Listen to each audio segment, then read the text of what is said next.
जय Hind friends. Extremism is a feature of average mind. बहुत important formula है sir.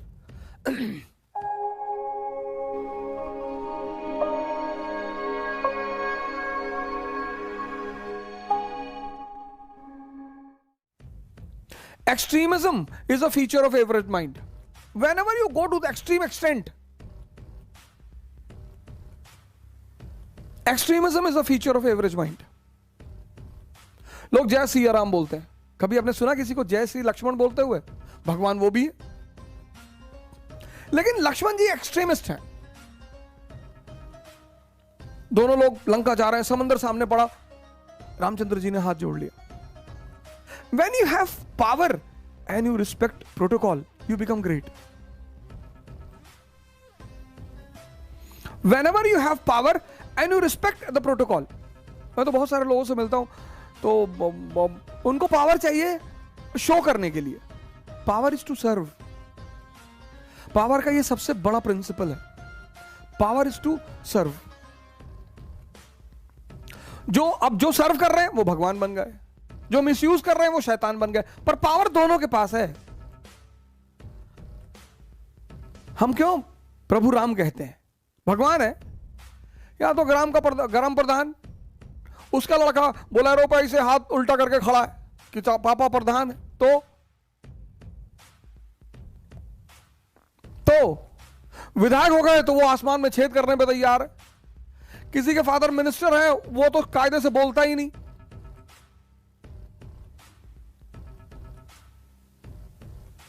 कहावतें सबको आती हैं कि फलदार वृक्ष झुक जाते हैं। कहावतें सबको आती, फॉलो करना।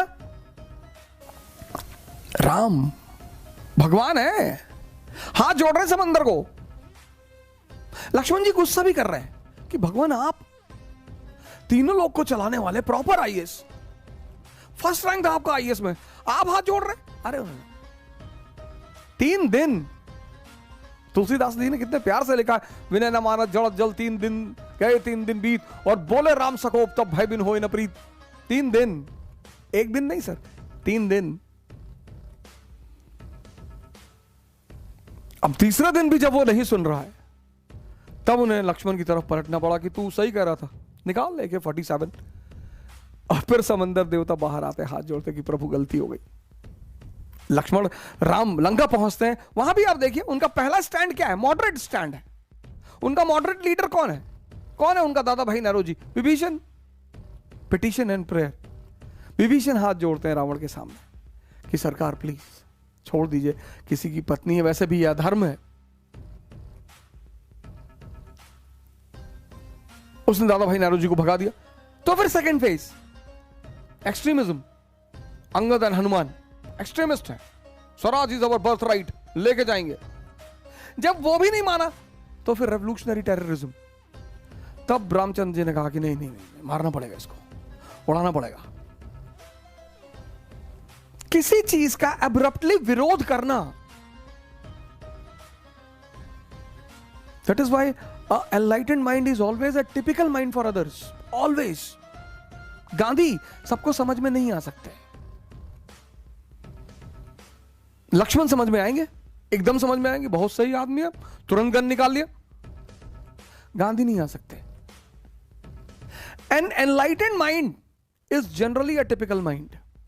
उसका जो अप्रोच है, जैसे हम जब क्लास 9th 10th में गांधी जी को पढ़ते थे तो हमें लगता था कि यार क्या जरूरत है हाथ जोड़ने की अंग्रेजों को। वो एक एवरेज माइंड था, बच्चे का। जज्बा जो है ना, जज्बा, टेम्परामेंट जिसके पास नहीं होता ना, मैं तो मानता ही नहीं कि, जैसे मैं लोगों से मिलता हूं तो मैं एक चीज उनमें चप करता हूं कि जज्बा है तो एम्बिशन तुम्हारे लिए है। नौकरी तो सभी करेंगे, 98% लोग दुनिया में नौकरी करेंगे, पर नौकर मेंटेलिटी का होना, नीचे यही तो कहता है, master morality and slave morality. Friedrich William Nietzsche कहता दुनिया में 2 ही तरह के लोग हैं, मास्टर मोरालिटी, और गुलाम भी है ना तो अदा रहेगी उनके अंदर। एक टाइम बीइंग के लिए गुलाम हो सकते हैं, मेंटेलिटी नहीं चेंज होगी। जंगें तो जीती ही जाएंगी सर, और जीत और हार जैसा कुछ होता ही नहीं जीवन में। Life is a game, simple. Life is a game. हमारे जो पहले टीचर रहे मेरे पिताजी, उन्होंने बड़ी सारी बातें मुझे सिखाई। अक्सर मैं उनका नाम लेता हूं, श्री माता प्रसाद ओझा जी। पोस्ट मास्टर रहे, पोस्ट मास्टर से रिटायर हुए गोंडा हेड ऑफिस से।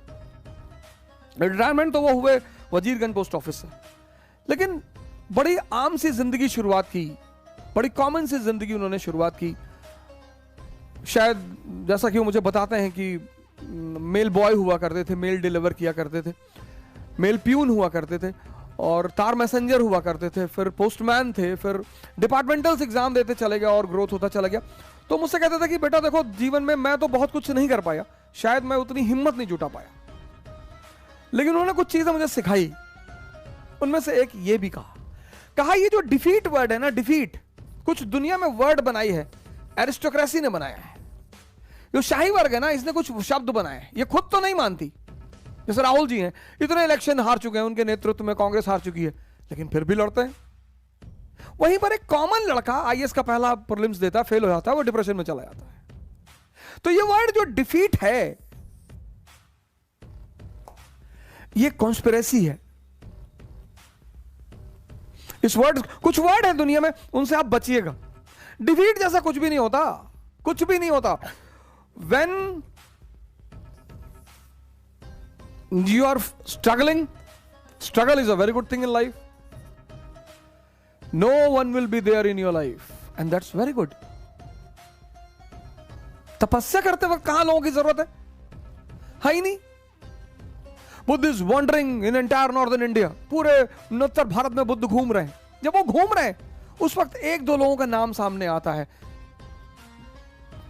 वो बच्ची जो है गया में, जिसने उन्हें दूध और चावल खिलाया, बाकी कौन मिला, किससे मिला, पता ही नहीं। पर जब बुद्ध अचीवमेंट करके आते हैं बाहर, फिर तो जो होड़ मस्ती है, बिंबिसार, आजाद शत्रु, आनंद, उनकी वाइफ। सर ये लॉ है सर। जब आप यहां हो, स्ट्रगल कर रहे हो, कोई नहीं होगा सर आपके साथ, होगा ही नहीं सर। उस वक्त एक दो लोग होंगे, रेयरिटी ऑफ रेयर। जैसे मैं अपने पिताजी को बोलता हूं, जैसे मेरी वाइफ है श्रीमती मंजरी ओझा जी, उन्होंने स्ट्रगल में भरपूर साथ दिया मेरा। मतलब अगर हम चावल उबाल के खाते रहे तो वो भी खाती रही। हमारे पास पैसा नहीं था कि हम उन्हें एसी में भेजें, तो वो जनरल में ही जाती थी दिल्ली से। बहुत कम लोग होते हैं सर, वो डरने की बात नहीं होती सर, अच्छा है। इसीलिए बहुत बड़े घर के जो लोग होते हैं ना, बहुत पैसे वाले घरों के लोग जो होते हैं, बहुत पावरफुल घर के जो लोग होते हैं, वो बहुत लोगों से घिरे हुए होते हैं। That is the biggest distraction when you are struggling. अगर आपकी आप देखिए, इस बात को गौर करें कि जितने ऊंचाई नीचे तबके से लोग ऊपर उठकर जितने ऊंचा पहुंच जाते हैं, उतना आम तौर पर एरिस्टोक्रेसी के लोग नहीं पहुंच पाते। लालू जी उसका बहुत बड़ा एग्जाम्पल है, मुलायम सिंह यादव जी उसका बहुत बड़ा एग्जाम्पल है।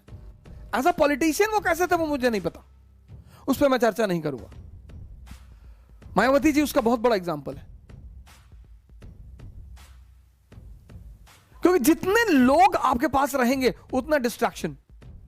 अगर आप आईएएस की तैयारी करते हैं और 10 दोस्त हैं आपके, आप खतरे में हैं सर, हो ही नहीं सकते। 15 दोस्त हैं, 20 दोस्त हैं, 25 दोस्त हैं, हो ही नहीं सकते सर। एक होगा कोई जो आपको हर हफ्ते फोन करके बोलेगा, यार आज बाजार में जा रहे थे, पंडित जी मिले थे, तुम्हारा नाम बताए, बोला प्रॉपर आईएएस, भले उसे कोई ना मिला हो। हर वो आदमी जो आपको उत्साह दे रहा है वो आपका दोस्त है। हर वो आदमी जो आपको उत्साह दे रहा है, हर वो आदमी जो आपकी मुसीबत में आपको याद करता है, वो आपका दोस्त है। ये सब पैरामीटर्स हैं सर। वो जो शराब पे आपको बुला रहा है वो तो दोस्त है ही नहीं सर, उसका तो डायरी से नाम ही काट दीजिए, पॉसिबिलिटी ही नहीं। बुला रहा है, इनवाइट कर रहा है। जो आपको जूस पीने के लिए बुला रहा है ना कि यार अवध हो जा, आ जाओ शाम को, आज 10 ग्लास अनार का जूस पिएंगे, वो दोस्त है sir.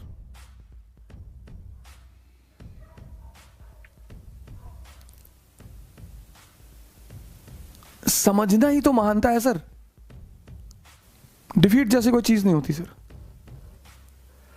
It's a word created by aristocracy to confuse common people. उस कॉमन में से जो कोई आदमी से समझने लगता है वो बाहर आ जाता है उससे। अंबेडकर बाहर आ गए, गांधी बाहर आ गए, कलाम बाहर आ गए, लिंकन बाहर आ गए, सब नहीं आ पाते सर। सबको समझ में ही नहीं आता।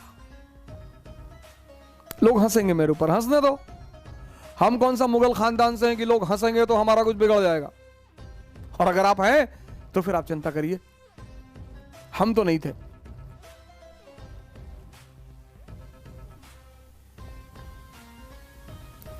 डिप्रेशन से लोगों को बाहर निकालना है, डिप्रेशन से लोगों को बचाना है। गेम चलता रहेगा सर। अग्रवाल साहब ने कहा ना, the show must go on. Game तो चलेगा सर, गेम तो खत्म ही नहीं होगा। इंटरेस्ट बड़ी प्यारी चीज है सर। हम सब इंटरेस्ट को जानते हैं, समझते हैं, बहुत इंपॉर्टेंट चीज है सर। पर मैंने कहा ना, एक्सट्रीमिज्म। दुनिया में 2 ही 3 शब्द तो समझने लायक हैं, बाकी सब कुछ समझना नहीं है सर, कुछ भी नहीं। वो 2-3 शब्द अगर आप समझ गए, उसमें से एक शब्द है इंटरेस्ट। बड़ा प्यारा शब्द है सर। लेकिन मानवता के नाते, ह्यूमनिज्म के नाते, कुछ काम बिना इंटरेस्ट के भी करना चाहिए।